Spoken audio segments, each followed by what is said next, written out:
Hi, I'm Cameron. And I'm Jordan. Let's crush the mood.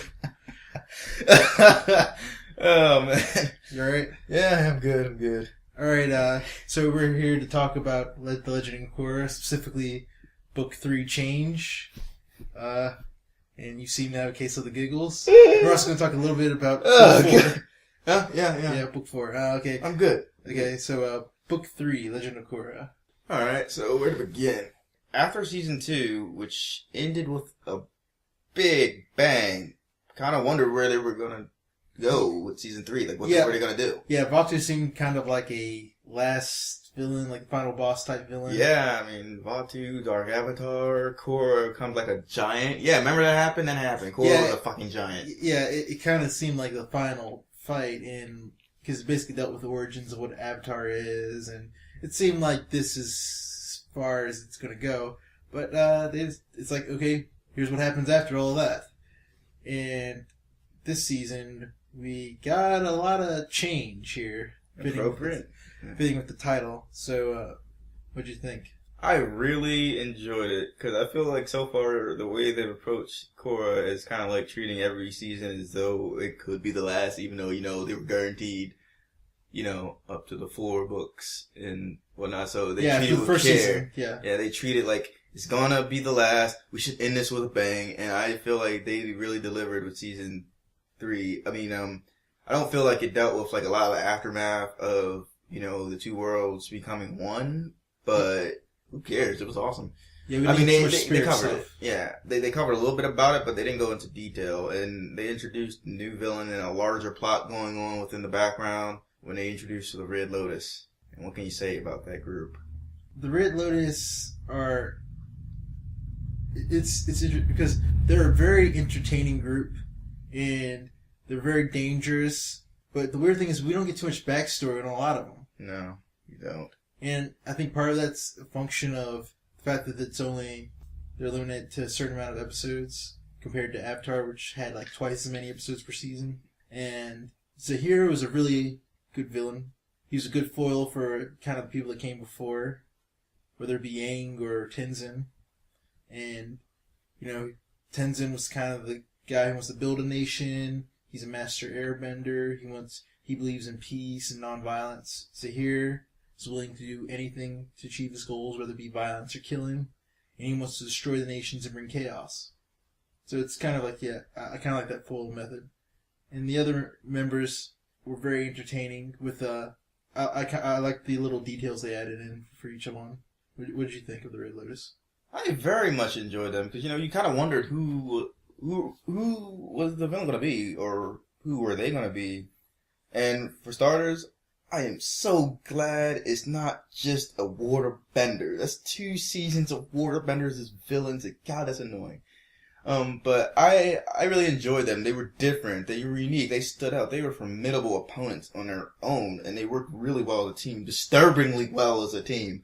Yeah. I like that they also introduced some new concepts in bending.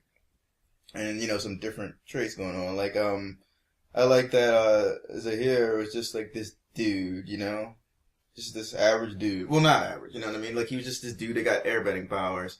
And despite that, like, the Red Lotus, they respected him as their leader, that particular group anyway, because it apparently goes much deeper than that. Mm. But I liked his style and how he was like, oh yeah, there was this Avatar, and he thought things a little differently. He kind of idolized him, and well, not Avatar, Guru. Oh, yeah, Guru. My bad. I meant Airbender when I meant to say Airbending Guru instead of Avatar, but Guru Lahima. Yeah, but I enjoyed their group, and I'm not gonna lie, I get them. I get what they were going for, at least their initial premise, because they kind of went away from that. But their whole initial thing is like, hey, yeah, we're anarchists, but we have good reason to be. The government suck. Yeah, they're not for the people. They're against them. They subjugate them. You get that, but it's kind of like work. You agree with their like tearing apart plan, but you don't agree with the rebuilding. Yeah, because it's like, okay, yes, it needs to be tore down, but who says you're the ones that should do it? And your rebuilding doesn't really work. You say you want this and that for the people, but you really don't. Because it's kind of like, okay, so you kill the Earthquake. Okay, she was taxing me, she was doing all this stuff. But yeah, okay, when you kill the Earthquake, then you bring my city into chaos. There's murders, there's violence, there's riots. I probably lose my job because the economy's in crap. I can't feed my kid because the economy's in crap. Maybe the agriculture, maybe the farmers are rioting. So I'm worse off now that you've killed them. Because I don't exactly have freedom either. Because I have to fear violence from my neighbors. I have to be in hiding. I have to constantly worry about my safety. Is that true freedom? Yeah. If you're in Boston, say, and there are riots and there are fires going on constantly, are you like, thanks for freeing me? Or have you imprisoned me in my own city? And it's kind of like one of those things where it's like, thinks he has good intentions, and you can see, on initial glance, his ideas seem good, but once you start going through the details, it's like, well, maybe you aren't thinking about the best people. You have no plan. Well, what comes next? Why are you forcing chaos on everyone else? What gives you the right? Yeah, I mean, and it's kind of funny because, it's like, at the end of the day, they're just idealists. They don't realize how hypocritical they're being. It's like, yes, that old system needs to be torn down, but here's the thing. Order and chaos go hand in hand. You say you want chaos, that's the type of system, whether you like to admit it or not. It's a different kind of system, but it's a system, and like you said, they're forcing it on people. Because humans he's talking about nature, but humans naturally come together and form systems and bring order. And so aren't you going against nature in your own way? They are, absolutely, because they are coming together to tear down an old system, and they say that, yes, they want to cause chaos, but it's a type of system, and it's how they don't see that it's, their type of order. They don't see that they're coming together and doing the same thing that the people before them said, only in a different way. They're not opposite in the scale, but they're still in that same scale. Okay, the other thing I found interesting about Ray Lewis is they I think because of the time constraints, they had to basically tell their story in the background. Yeah. And so you only got little details, and you had to fill in the details yourself. Like with Combustion Lady. Before she dies, she meets up with Zahir, and she's talking with him, and she's like, "Thank you for saving me from becoming like a killing machine or whatever." Ironic.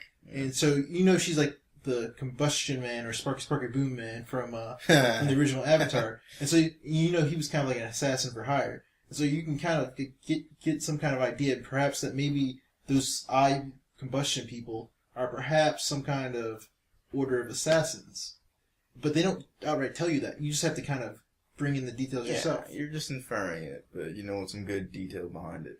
And the other thing was with Zahir, like when he was talking with Korra, he was talking about about how when they kidnapped her, they were originally supposed to train her in the 4 elements, and so she can open the portal or whatever eventually, spirit portal. I guess they were planning on training her, then eventually killing her. Yeah, which is real fucked up. It's like, yeah, you're the good guy. Way to go. And but anyway, like I think a lot of people were questioning how Zahir was so good at airbending before, but it's like the only airbender at that time was Tenzin, and so Zahir would have had to be Korra's airbending teacher, and so he had to have studied all the airbending moves and practiced them and learned all about the airbending techniques beforehand, and so that goes a long way to explaining that. And so that's the kind of background details, and just like little differences also, like with Combustion Lady being it's like 7 feet tall. You kind of notice the background, like Zahir had to stand on his tippy toes to kiss her. Oh wow, I didn't actually notice that. Yeah, there's little details constantly that separate them just from making them average people. Yeah. And so they don't go into detail about it. So you kind of have to rely on that. But you get kind of an idea. Yeah, and there was one part where it had to, it didn't have to be stated, but it was hilarious that they stated it. And it was with the lava bender guy and the chick with no arms that was a waterbender. Yeah, Bolin was mentioning the weird tension between them, suggesting that they did have feelings for each other that they didn't act on. Yeah. And it's just like, yeah, I could sort of kind of see that. It's weird, but yeah. And let's talk about the powers real quick, because that is one of the things that I really respect about them. I mean, I don't think their ideas work at all, but damn, they're good benders. I mean, I don't know what happened to make the waterbender lose her arms, but I mean, she compensated for it really, really well. That's another one of the things to talk about with the losing arms. There's still a whole backstory. Yeah, I kind of wanted to know what happened there. You know? Yeah.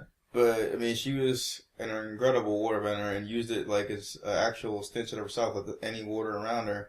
I mean, able to use her agility with that. And then you had the Earthbender guy who could bend lava, which is impressive because the only time we had seen anything involving controlling lava, it was with Sozin and Roku, and they did that together. And it makes sense that, yes, firebenders could do that, and it's like, it also makes sense that earthbenders would, Well, I think it's more that he was bending away the heat and stuff, but it was their way. It was a weird combination. But I think it works in both ways. There's some overlap between certain styles. But my guess, my theory on that is like Earth is like the lava is like the liquid form of Earth, and kind of like how waterbenders can change between states of water. They can try to change between states of Earth.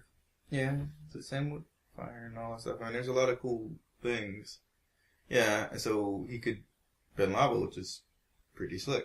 And then Zahir was just natural at his airbending, and he eventually got the flying. Yeah, which was awesome. It's just like, holy shit, he's flying. We had never seen an airbender do that. Those last episodes were awesome. They were insane. They felt more like a series finale than a season finale, and was grateful for that because of it. I mean, they took extra care with it. And then you have Combustion Girl. She wasn't just like Combustion Man. Like, for one, we see her, using traditional fire bending techniques at some point or another. And in addition to being able to fire, like, the fire bullet from her head, she could bend it. Yeah. Like, I mean, and I don't mean, she's just, bending in the sense that we're usually talking about when we're bending. She was literally bending the bullets. Yeah, like once they left. Like, she could still bend it. I also found it interesting about the season that it kind of took a step further in the darkness thing, with starting off with the killing of the Earth Queen. Yeah.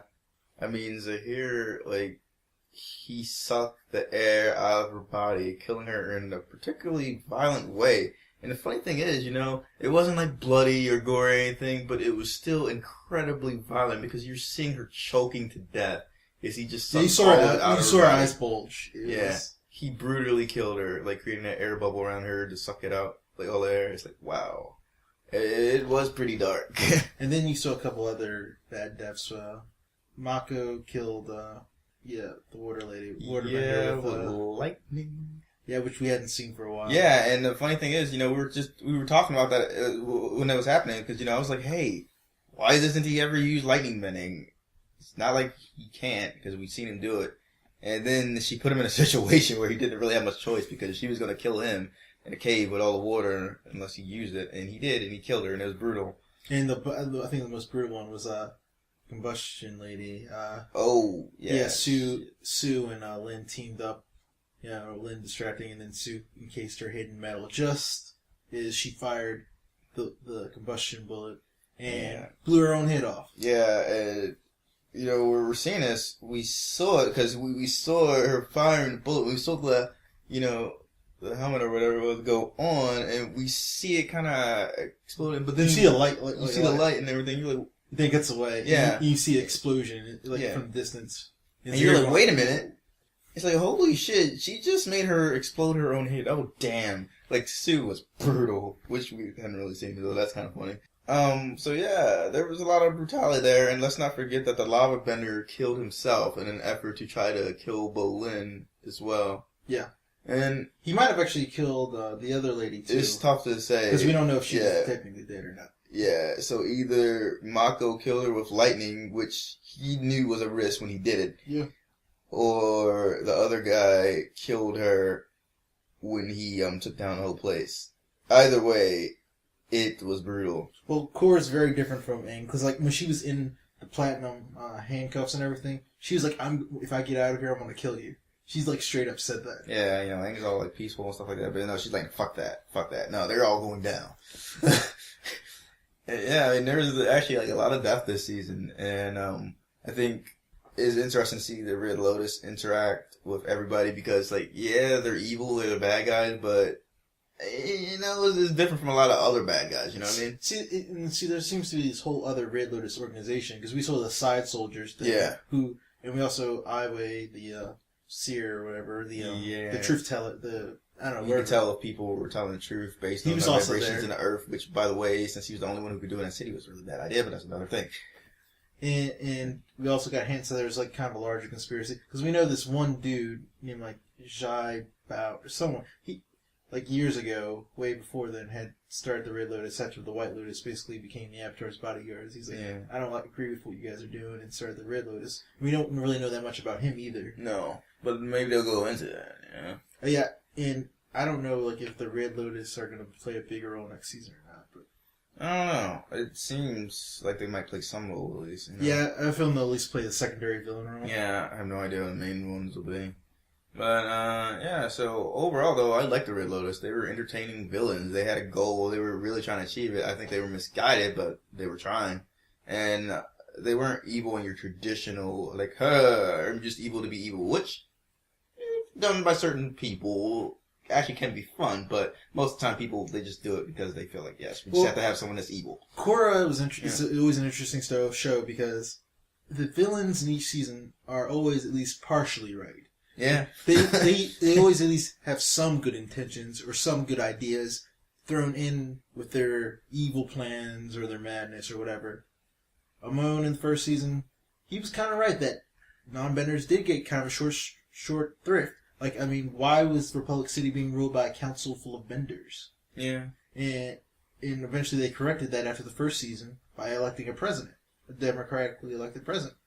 Which, it's like, okay, so they actually did implement some of his ideas. Yeah. In the second season, Unlock was kind of right that maybe the Avatar shouldn't just be the lone bridge between and Korra fixed it. She created the bridge. Even though Unlock had his evil plans, he was partially correct. And Zahir was right that the Earth Queen was a corrupt tyrant. Someone had to kill that The one about changing the world in the wrong way. And he might have resulted in deaths of a lot of people or in a lot of chaos, but she needed to go down, hard. She did. She was... Yeah. She was what she was. Yeah, I mean, it sent a powerful message, which is like, it doesn't matter about your actual position in life. You could be the queen who was a powerful person in her particular country, but it's like, you could still die. Death is the great equalizer. Simple as that. And it's like, all of them did have points. I mean, they all had other stuff going on, but they were right, like you said. And one of the biggest things that I like is, like, Korra is willing to think about things very differently than I think a lot of other people in that main character hero role would do, Because she's willing to hear out those points. I mean, she had to stop all of them, but, I mean, she's trying to change the world in a better place because she acknowledges the points that they made that were right. Because you know how most of the time, like, people are like, hey, a villain said it, so it must not be right. Yeah, Pokemon, I'm looking at you. But, yeah, so you know how that goes? Well, here it's like, hey, just because the villain said something doesn't mean it's necessarily wrong, Yeah. It's like they had some points, but it's just like, you still have to take them down. And I like how they interacted with each other, like, Korra and her group and Red Lotus. I mean, if you excuse all trying to kill each other horribly, but they had a weird kind of kinship among them, Yeah. And we also had kind of a couple other sub-arcs there with the Middle City arc with Lynn and her sister and them getting over their stuff. Yeah. So it's actually done really well. And I expect to see Toph in the final I season. hope so, because, they didn't ever say she was actually dead. Yeah, I thought she was dead, because I think we saw, like, a statue in the first season. Yeah, so we kind of assumed, because, who built the statue for someone still alive, but, I mean, yeah.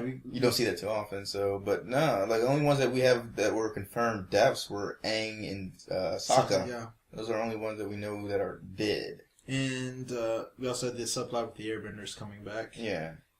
Which I think is a good idea, because we can kind of only see some forms of airbending. Just because there's so few airbenders, we don't get to see the variety we see with the other ones.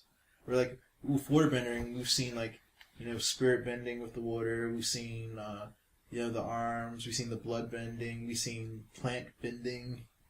And, same with the other ones. But, like, airbending, haven't had that many different types of airbending. No, I mean, all the other ones is just, like, a crazy amount of variety in there. So I'm excited to see if there'll be more airbending news. I hope so.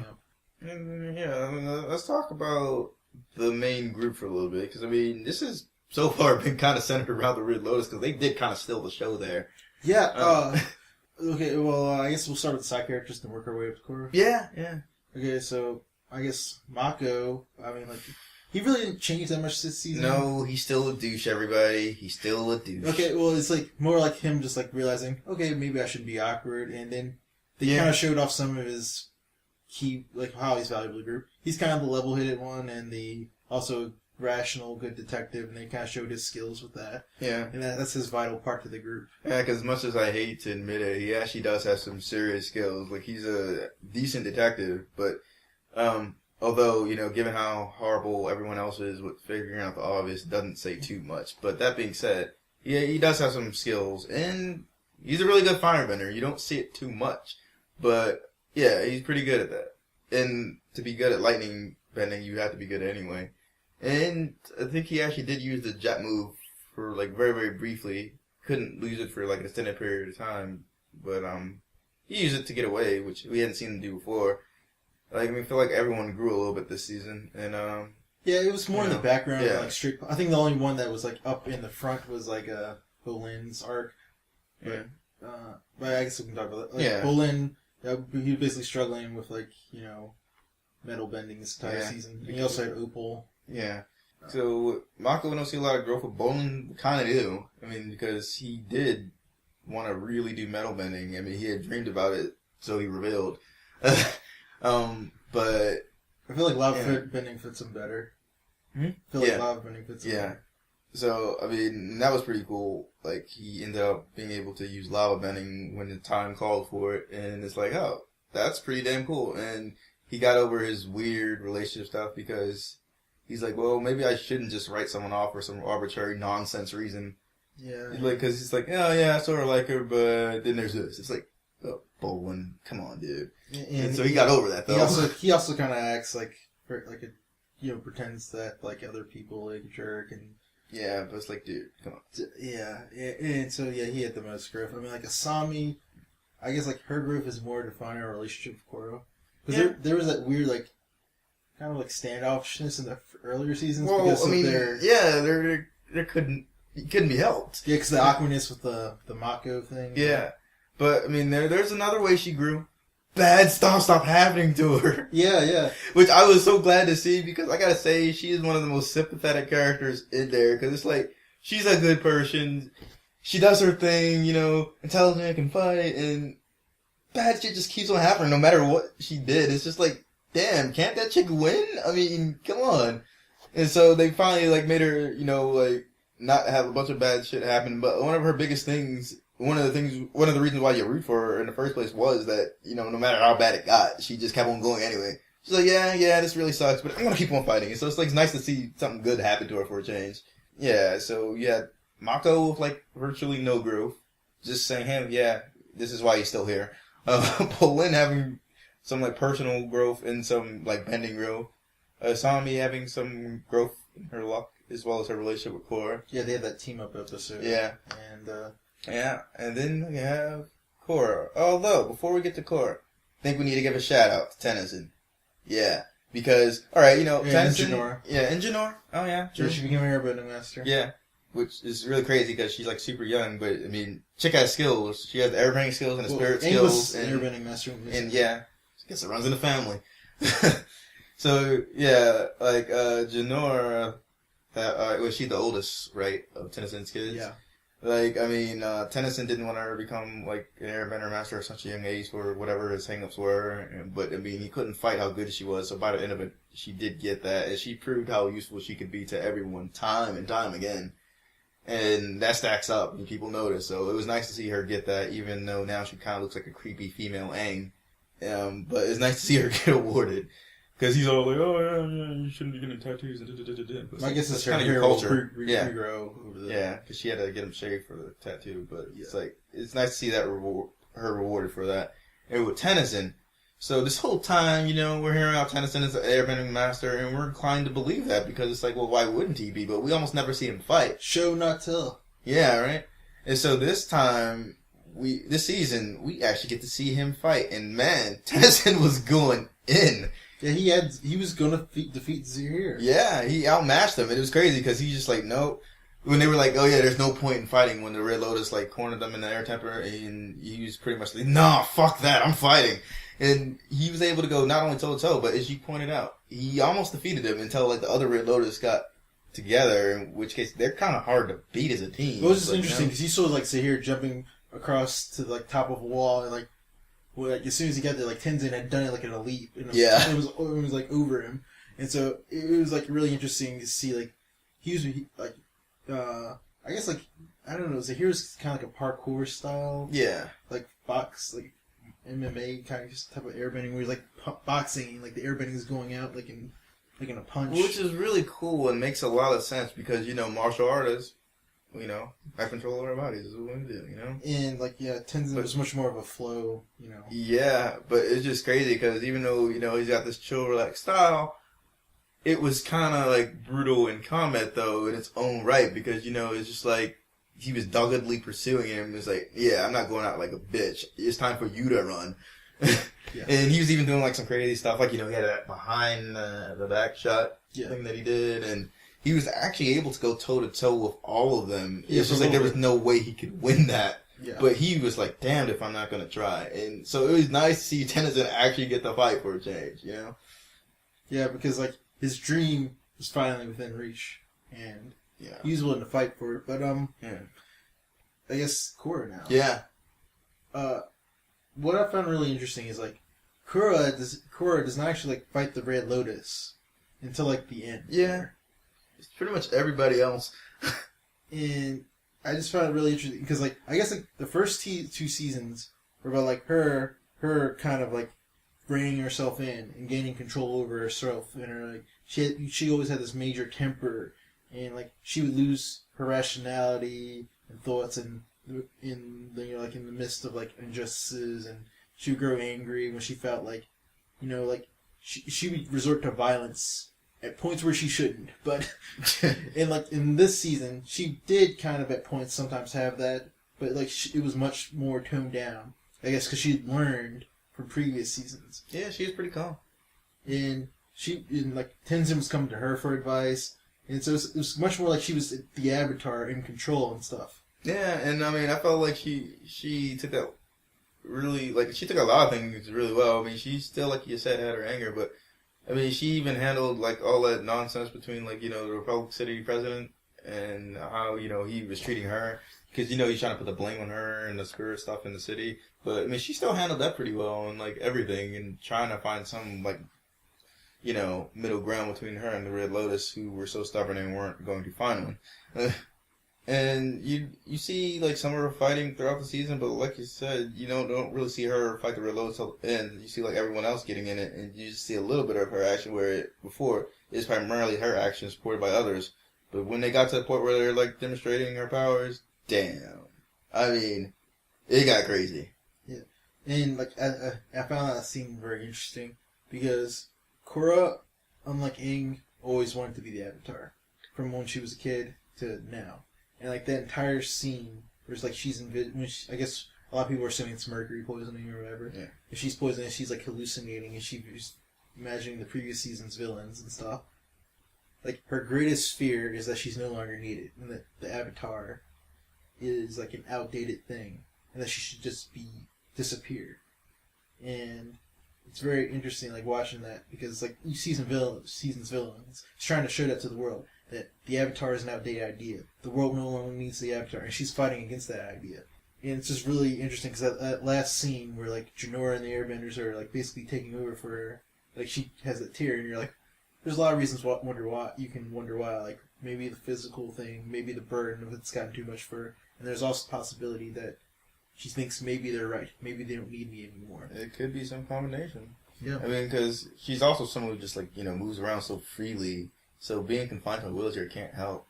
And then if she has, like, all that time to think about stuff because she can't be out there saving the world and fixing everyone's problems if she's in a wheelchair, she has plenty of time to think. And that can't be helpful with everything that's happened over the course of the entire season. Because, entire show for that matter, because it hasn't been, like, 10 years or something. It's all happened pretty, like, right after the other. I mean, there's been some time, but it's, like, not a lot of time. Not enough time to, like, absorb everything. Yeah. I kind of feel like the previous two seasons were about, like, kind of strengthening her character.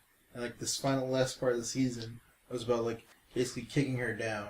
And then this last season coming up is going to be about her showing, like that she's changing so that she'll pull herself back up. I think that's what they're intending and doing. But yeah, and by the way, with like the Avatar in general, you feel like there's a Batman effect going on. Like how it's like these villains are trying to prove that they don't the world doesn't need an Avatar, but by the fact that they are trying to kill the Avatar and they're going about it with such these brutal ways that affect the entire world. They're proving that, there needs to be one now. And I mean, if there didn't need to be one before, since there is one in play, there needs to continue to be one in play for a while. Because, the powers that some of those people have, it's they need to be checked somehow.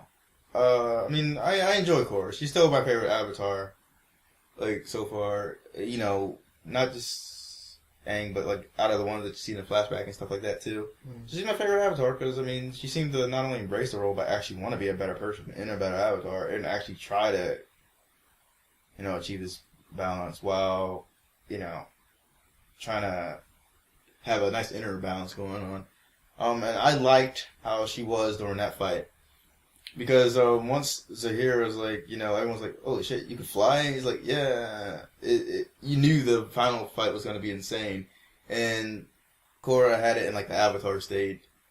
And she was able to, fly using her firebending powers. And it was just awesome. It was a nice callback to the final fight of the original series with Ozai and Aang, except for it was opposite this time. Yeah, with Korra being the firebending. Which I'm kind of glad for because I was enjoying the Ozai fight, but it's but Ozai's the villain, and he's a jerk, so you kind of didn't want to root for him in that one. But with Korra, it's hey, this is cool, and you want to root for her. Well, yeah, it's true. We're fat guys. We're fat. But yeah, so I enjoyed that final fight, and she was just going in. She was brutal. Zahir found himself again. On a run, because for all the skills he had, some of the people in that series are just as powerful as the real Lotus people were. They underestimated the Avatar team in that case, Yeah, they way underestimated her Avatar state. Yeah, because they were let's put her into the Avatar state and kill her. It's but you're putting her in the Avatar state, which is going to amplify her powers. Poisoned or not, she's going to fuck you up. Yeah, she almost beat him while she was half dead from the poison. Yeah. And... Yeah, because she pulled herself out of the shackles that were on her hands and her legs and just went to town, flying around with her firebending powers and still using all the powers. And, wow, she caused a lot of damage. It was great. Yeah, I like the nice touch of, usually when the old avatars, when they went to the Avatar state, they have the multiple voices. But because of the last season where she lost the memories, there was only one voice when she went to the Avatar state this time. Yeah. Which is, like I said, a nice touch. And no, fire breather. Feel call back to Iroh. Which is cool, because have we seen her do fire breathing before? I don't know. Well, it was cool. And another thing I was thinking about was, a lot of people were talking about, why she used the Avatar state before and for different situations and stuff. Well, but a lot of times, she didn't actually have a chance to confront the Red Lotus directly and stuff. Yeah. And also during that battle, I think she's also probably a little bit more wary of using the Avatar state because of the fact what happened last season. She knows how fragile the whole Rava connection and stuff is, and so she wants to make sure that she doesn't die in that state and all that. And she was also aware that the Red Lotus were actually actively trying to kill her. Yeah. So she probably avoided getting to that state so they wouldn't kill off the Avatar. Yeah, because if you die in Avatar state, you die for real. Yeah. Yeah, and besides, I feel it's who wants to rely on that anyway? Because you're not in full control, You can be. You can, but it's hard. Well, I think she can fully control it now. Yeah, but before, right? It's if you were someone who wasn't fully in control of your day-to-day life, being in an Avatar state, probably not a good idea. Because who's gonna rein you in? So I guess last two things we can talk about are. Book 4, and then Nickelodeon. Yeah. Okay, so Book 4. I'm excited about it. Curious to see what it'll turn out to be like. I mean, there's so many directions they can go from here. Maybe show Book 4 till after, because maybe there may be some spoilers stuff that I talk about. Yeah. So I guess we'll go Nickelodeon first. Okay. So that way you can know where to cut off. if you want to avoid complete spoilers. I mean, if someone wants to avoid complete spoilers, it's Well, I mean, probably not the thing to watch. I mean, for next season. Oh yeah. But anyway, like I guess Nickelodeon. What do you think about Nickelodeon? With I- this whole deal? Oh my god, where the fucking begin? Like, they botched it. They completely botched how they handled this entire situation. So, if I'm not mistaken, right, they were planning on releasing everything in September, right? Something like that, but then it got leaked. Oh. And so they did it early, right? Okay, there's a couple things. Yeah. It got leaked from it got stolen off the servers from the Nickelodeon's Mexico site. The episodes like 2 through 6 or something, and according to the creators of Avatar, that's not the reason they actually published it so early. Oh. The reason was if they had some kind of scheduling thing where if they didn't do it this summer, they would have had to wait till like next year or something. Oh god. And so they decided to do it like a week. Like they basically had to put it together in a week. They didn't advertise anything until like a week before the show premiered. And so obviously no one knew it was coming on. Yeah, and it's a shame because, I mean, they upped like everything in this season. I feel like it was like the best one so far. And they didn't advertise it well, and that's not all. I mean, they decided to start running 2 episodes a week, which was awesome. And then about 8 episodes into the season, they're like, yeah, fuck it, we're not doing it anymore. They just straight up took it off the air. So they're like, okay, well, we're going to do it online now. And then it was just 1 episode at a time, and we were kind of spoiled because it was like 2 episodes versus 1, you know? Yeah, and also another episode got leaked because they didn't know how to manage their system. But anyway, there's also like, I think like they said there were plans all along to make it go digital eventually, but they didn't have any news that it was going to be this season until like right before we knew. And so it's kind of crazy how bad it's been mismanaged, and like they're pulling it off the air because of ratings issues, but a lot of those ratings issues are due to their mismanagement. Yeah, because like if you had advertised and done things better, scheduled things better, then this wouldn't be an issue. And then they had the nerve, the audacity to bring it back anyway, and I'm sure they didn't advertise it any better since then. So now it's going to be back on the air, and they had a trailer for it, and in that trailer... Oh, okay, well... Before we get to that, exactly. That's why I paused. Dramatic pause. Okay. Yeah. Right now we're talking about Book 4. Possible spoilers. If you don't want to hear possible spoilers for Book 4, cut it off now. Goodbye. We're done with you. Okay. Now I wouldn't have said it that way, but that's more or less what we were going for. Okay. In the rest of the trailer, in the new trailer for Book 3 that they're producing to promote that it's coming back to TV or whatever, they include scenes from Book 4. Which is going to be called Balance, by the way. That news just came out earlier. But anyway, it's going to be called Balance. And anyway, in that trailer, they have scenes from Book 4. And in one of the scenes, they show the metal bending guard, Kuvira, who we see briefly in the last episode in the last couple episodes of the season finale or whatever of the season, where she saves Korra's father. And she goes like, "Oh, I'm Kuvira," and you're like, "Why are they focusing on this random metal bending guard?" Who cares about her? And she's voiced by Zelda Williams or whatever. So, Robin Williams' daughter, and they show her in this. They show her in a scene we didn't see in Book 3, so we know it's probably in Book 4, unless it got cut out in Book 3 somehow. But it shows her looking kind of very evil looking, having an evil grin. And behind her are a bunch of prisoners, looks like Earth Nation citizens, and Earth Kingdom citizens, and they all have like metal handcuffs on them. And she has this evil grin. And so so there's kind of couple possibilities here. Like maybe it's taken out of context. It's kind of hard to imagine. My theory going on right now is that the metal bending guards get sent in to restore order to Ba Sing Se, and that's how the people end up in handcuffs. And she ends up using, the chaos and the fact that she has the army of metal benders take control of the city and basically turn into a villain. That's my guess. Sound guess, sound theory. And we also saw Kuvira in the background of a couple earlier episodes, like she was a metal bending guard and one of the dancers, I think, in one of the earlier metal bending arc episodes. And so yeah, it looks like Kuvira's going to play a bigger role. How are you gonna bring a show out early and take it off through the ratings because you mismanaged it, then bring it back on TV and show a trailer for it that had a scene that wasn't even in the book? How are you going to do that, Nickelodeon? You done fucked up. A couple other things about Book 4. It's confirmed that Zahir's not going to be the main villain. He's not going to come back as the main villain. Yeah. He may show up again, I guess, possibly. Yeah. Because he's still alive, but he may show up. Red Lotus may show up again, but I don't think they're going to be the main villains. But yeah, you don't know the villain, you don't know the story. But the interesting thing is, we may be getting it earlier than expected in January, because there's an IGN article that was talking about Book 4 coming out in Australia.